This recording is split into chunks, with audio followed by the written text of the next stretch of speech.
Arr Matey, let's get on with Tiny Epic Pirates.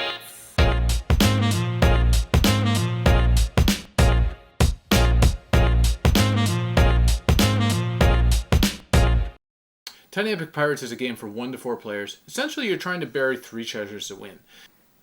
So in this game, you are moving your captain of your pirate ship around a rondel that changes every game. And that adds to the replayability of this game because your action spaces completely change and your opponent is going to have a different pattern of action spaces, even though the actions themselves are the same.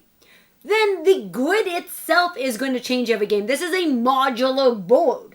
So that adds a huge amount of variety because you are going to need to navigate around storms. You're going to need to sell your booty. And I don't mean your rumpus.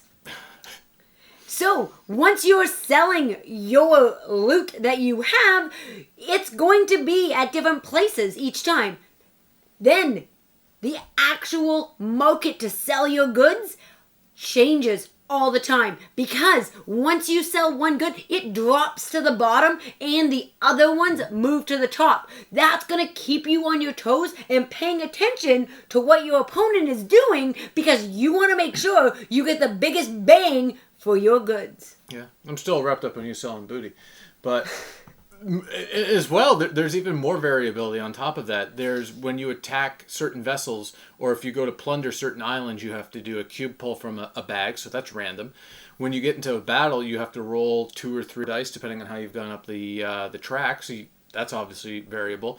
And then when you get your different crew, they will give you like bonus hits when you go into battle, and they give you bonus powers based on who comes out and who you grab. So in terms of variability, this is like got to be up there with one of the most variable games we've ever played. Like everything, there's no way you'd play 2 games even remotely the same as this.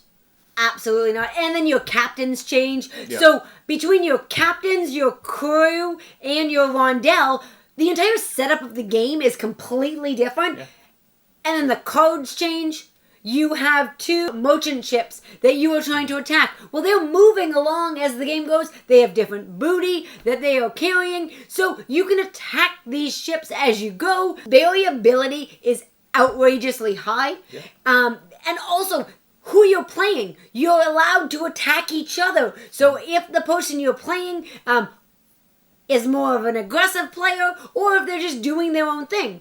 As well, are you playing with 1 player? Or, sorry, are you playing with 2 players or 4 players? But you can't play just 1 player because it's a solo as well. Yes, he loves the solo games because then he doesn't have to worry about me being nasty. Attacking me the whole time, yeah.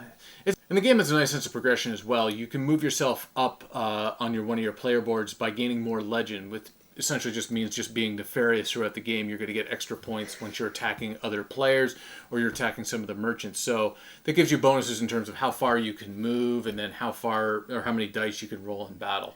Another cool thing I like about the game too is it kind of punishes you when you do poorly because you have to take some of your deckhands and your pirates and kind of put them onto your rondel, and it allows you to skip some of the actions, which is a cool little mechanic as well. Yeah, and then if you end up sailing into sailing into a storm, then your some of your crew have to go to do repairs. So there's also a really great sense of theme in this game. Yep. You are trying to bury those treasure chests, and once you do bury those chests, once the 3rd one is placed, then the game is over.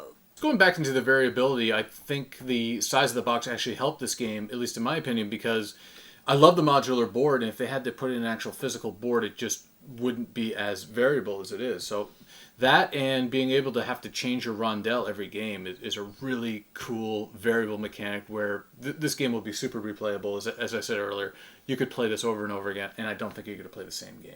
So overall, what are your thoughts, Lisa? I love the game. I love the pieces as well as the overall gameplay. I think this game really fits well to play with a group of people. Since it's an easy teach, you could definitely take this to a game group, teach it to somebody within 5 or 6 minutes, and you can have that game on the table and play it, and then you can repeat it really quickly just by changing up the board and have a completely different game right afterwards. So for us, because we love variability and we love getting out a game and having something brand new every time, this game definitely goes the distance for our collection.